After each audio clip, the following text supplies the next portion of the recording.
week, I attended the 10th annual medical spa show in Las Vegas that is put on by AmSpa. It was my first time attending. It was amazing. It was so great. I'm so glad that I went. I would do it again and again. And so before I dive into what my big takeaways were, I would love in the comment box, tell me, were you there? Did I miss you? By putting in the comment box, I wouldn't miss it, or I wish I could have made it, to get an idea of who all was there.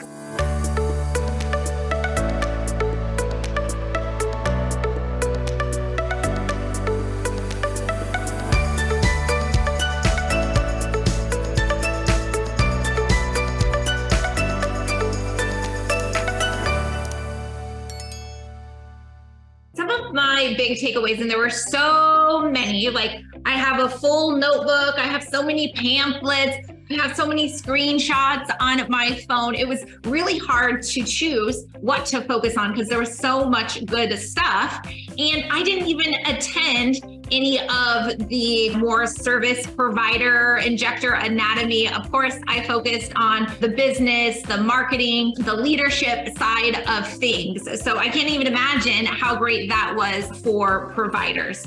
So the very first thing that I want to cover is what I learned about how to recruit the top talent and retain them for your med spa. I get a lot of questions, right? I need an injector, I need a provider, I need an office manager, I need a front desk.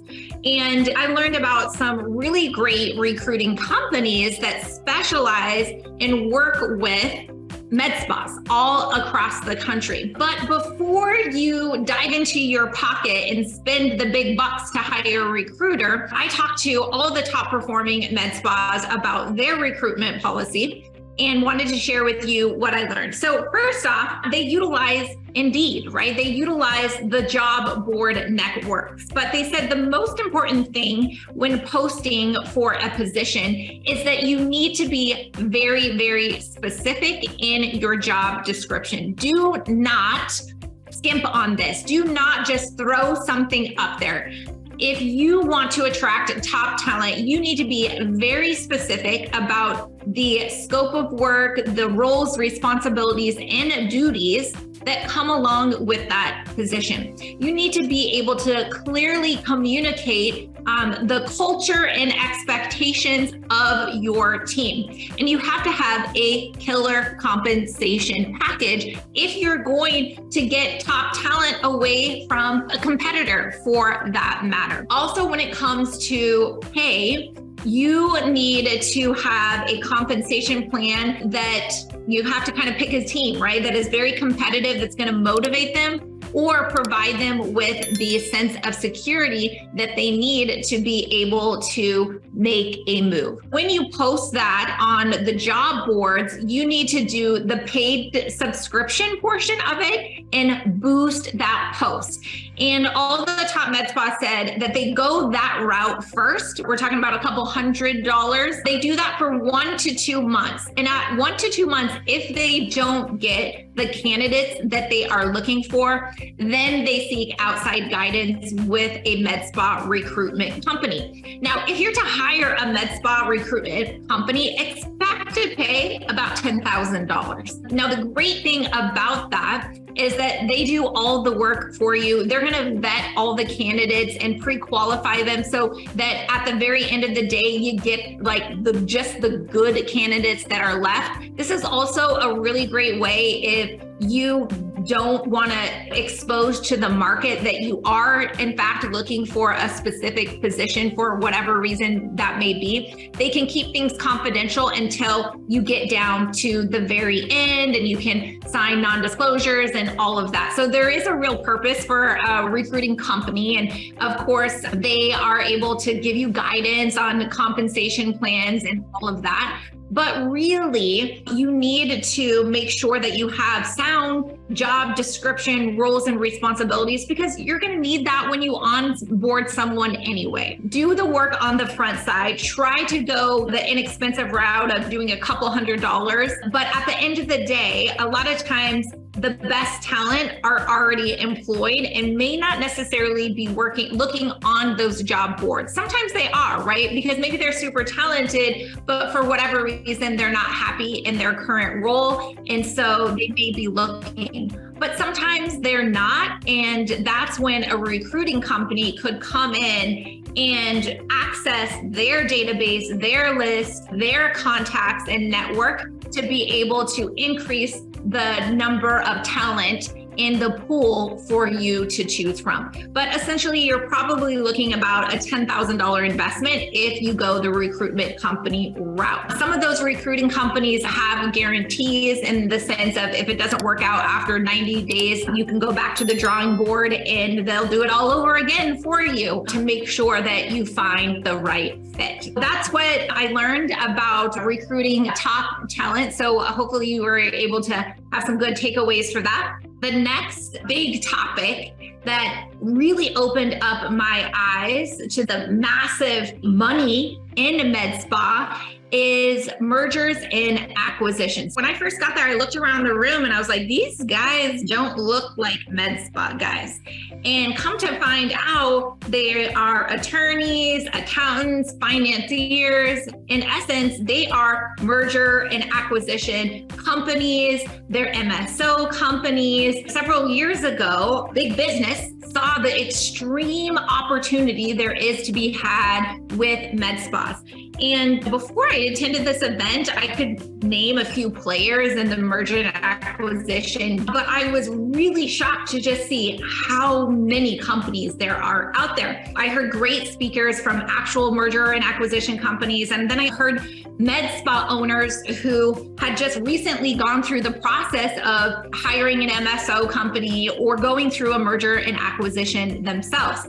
And it was really eye-opening to learn the trials and tribulations. I literally could do a full training, multiple trainings on what I learned about merger and acquisitions. But what you need to do is to build, in essence, your board of directors. So you need to have an accountant where your finances are so organized and buttoned up that with a click of the button, you could send out your financial information for a merger and acquisition company to review. So you have to have really clean financials for them to sort through. The next is you need an attorney, and not just any attorney, not your friend, not your divorce attorney. You really need a mergers and acquisition attorney. Is it more expensive? Of course it is. But in the end, it's going to actually save you money because the attorney that isn't specialized and really knows the lay of the land when it comes to mergers and acquisition, you're going to spend way more money because they just don't know what they don't know. So let your divorce attorney or your friend or your husband be an advisor on your team, but you really want a merger and acquisition attorney. They're going to save you time, money, and they're going to help you make the best decision for your business. Some of the things that I learned that are real deal killers, if you're looking to be acquired and someone to buy you, the biggest deal killers are one, you are not compliant, right? Because it's so much risk for someone to come in if you're not running your business following compliance. The next thing is you have a lot of staff turnovers. In essence, if they can see that you have a revolving door of staff, it shows poor leadership. It shows that you don't have a sound system in place and that they're going to struggle in coming in and trying to fix poor culture and poor leadership. So you want to make sure that you don't have a lot of staff turnover. You also want to be able to show in your financials that you're trending up and that you're not trending down, right? That you're not a sinking ship. Additionally, that you have such a replicatable system that they're going to be able to continue to grow. So if that means that you step out of the equation or potentially could lose a large number of your patients, whether it's you or it's dependent on one or two staff members, then again, there is volatility and risk involved. So you're not as sexy of a acquisition at the end of the day. So when you engage and consider a merger or your acquisition, you need to understand that it's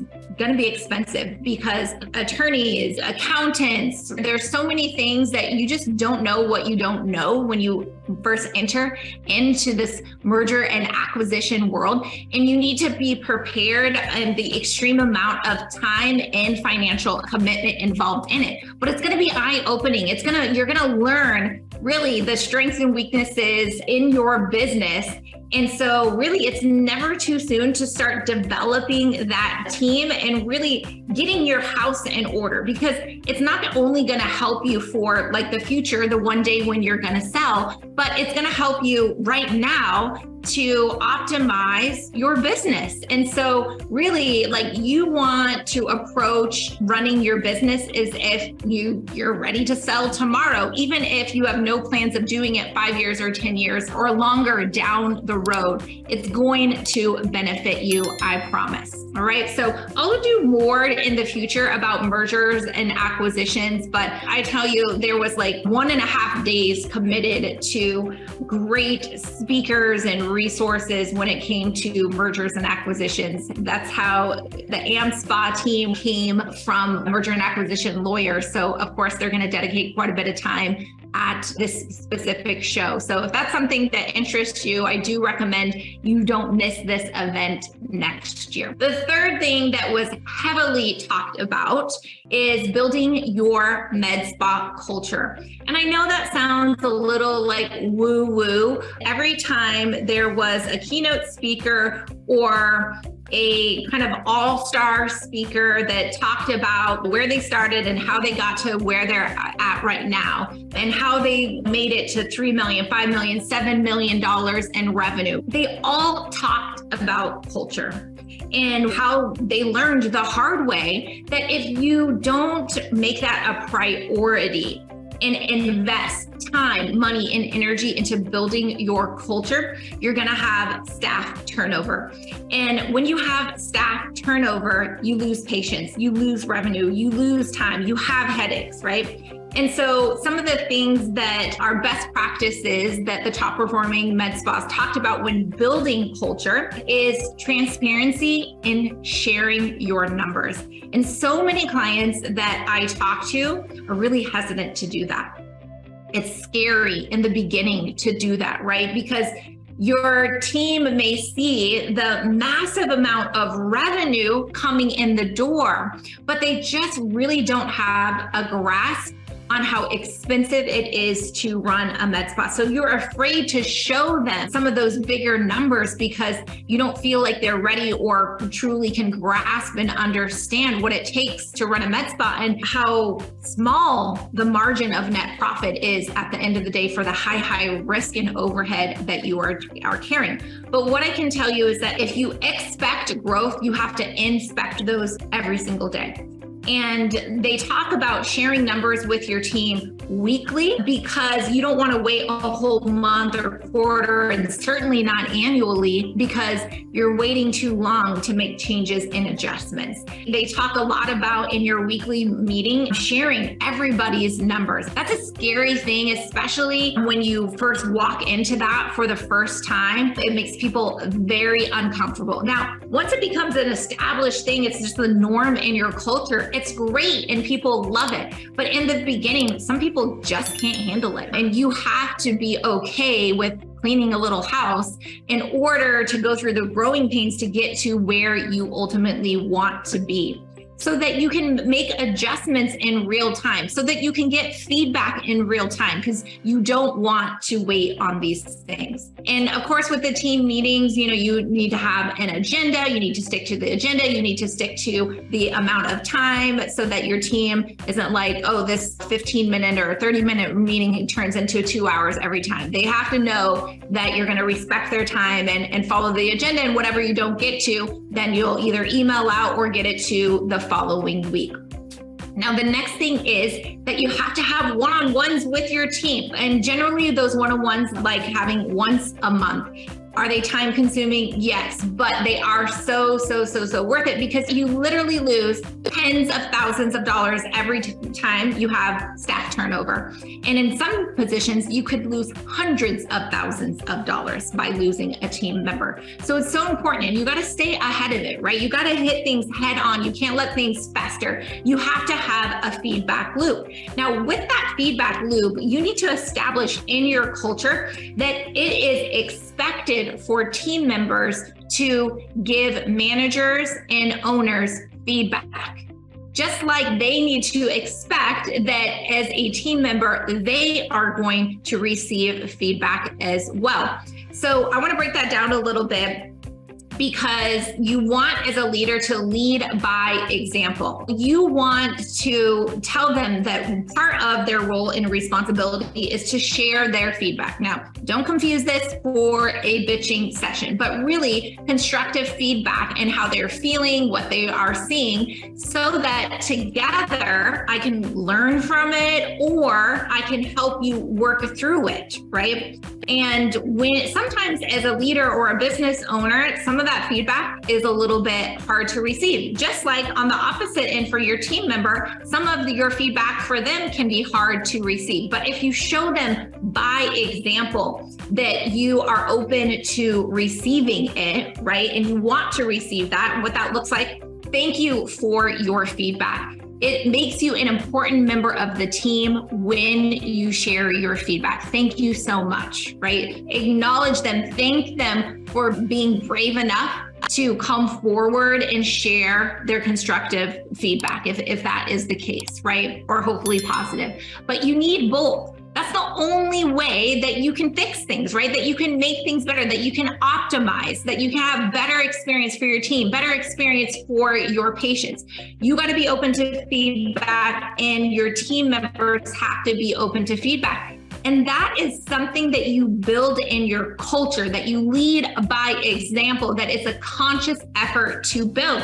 And so few businesses these days have established that, right? And so those are just some examples of how you establish it in your company. Show in the comments if you have a team member that's freaking amazing at what she does, right? But you have to walk on eggshells because they're rogue. They do it their way, right? There's different rules for this team member compared to other team members, right? We all experience those. It's a tough thing, right? Because we're scared at rocking the boat because we don't want to lose that person. If you're not careful, it can literally become a cancer to your med spa. And so one of the things that Tiffany Hall, the Chief Growth Officer for Aesthetic Records, she had a great talk. One of the quotes that she said that I loved so much is, "The only way is the company way." If I'm 𝙍𝙚𝙬 Med Spa and I'm talking to my team and we're talking about instilling a system or a policy, I would start using the language, the scripting, the verbiage in our meetings, in our emails regularly. The only way is the 𝙍𝙬𝙬 way, and really living by that and holding people accountable. Again, when you start doing this, guys, it's ugly, it's uncomfortable, people are pissed, you may even leave team members. But I can tell you, the sooner you do this, the sooner that you really work on and establish really positive culture in your med spa and get the right team together, you are gonna prosper, you're gonna enjoy working so much better. You're not gonna have some of like the catty BS fires that as office managers and med spa owners that you have to deal with, right? There's always gonna be things. But if you really invest time, energy, and money in your culture, then you're going to be able to alleviate some of those fires and that drama that comes along with being a leader. Write that down. The only way is the company way. I think that you should make a t-shirt of that. Make signs, and start using that language in your team meetings and your emails, and really live by that. But to be able to live by that, you have to have clearly defined mission, vision, goals, values, and then you really have to hold true to them, which is the hard part, right? We can spend a lot of time writing them down and we can share them with our team once, but if we're constantly not coming back to them and using them every day in our language, every week in our meetings and our one-on-ones, then they can quickly kind of like making goals at the beginning of the year. They're really great and hot and cool and sexy in January, but if we're not constantly coming back to them, they're just fleeting thoughts. My big three that I wanted to share with you today is recruiting top talent, what that looks like, mergers and acquisitions, and oh my gosh, I could go on and on that one. And I will share with you more to come on the mergers and acquisitions. But really, the big takeaway is culture and how impactful that is for your med spa. We spend thousands of dollars, right, to become an injector. We spend hundreds of thousands of dollars on a new device and thousands of dollars on marketing. But how much time, energy, and money do we spend on our culture? And if we really ask ourselves at the end of the day how that manifests in our med spa and affects at the end of the day our turnover with our team, our turnover with our patients, and ultimately how that impacts our revenue at the end of the day, I think it will be eye-opening for you and help you to really put that at the forefront. And it's not an easy thing. And it's not a do it once and put it down and I check that box, that problem, or that task is done. It's ongoing. It's ongoing. And we all can level up our game when it comes to culture. It's a constant challenge and battle, but it's a good one. It's worthwhile doing as a business owner and a leader. Make sure that they don't miss out and head to this conference next year. I tell you, it was a great one if you haven't had a chance to go yet. But at the end of the day, it's always what you make of it, right? Like I could have just went to Vegas and seen a few people talk and then hit a show in the buffet, right? But let me tell you, I did not waste a minute of time. I did it all. Not only was I up early, seeing all the talks, networking, meeting so many, like just the best of the best in the industry, the best device companies, the best skincare company, technology companies there, merger and acquisitions, like everyone that you need to know is at this show, whether it's right now, right? Or potentially in the future that you are going to need to utilize some of these people. It was definitely a worthwhile one. Next one on my radar is this fall, this September, the Aesthetic Next Conference is on my radar as well. And so let me know if you guys are going to be going to that conference, because I would love to meet you in person at the Aesthetic Next Conference, because I'm not going to miss that one either. So thanks so much for joining me live here.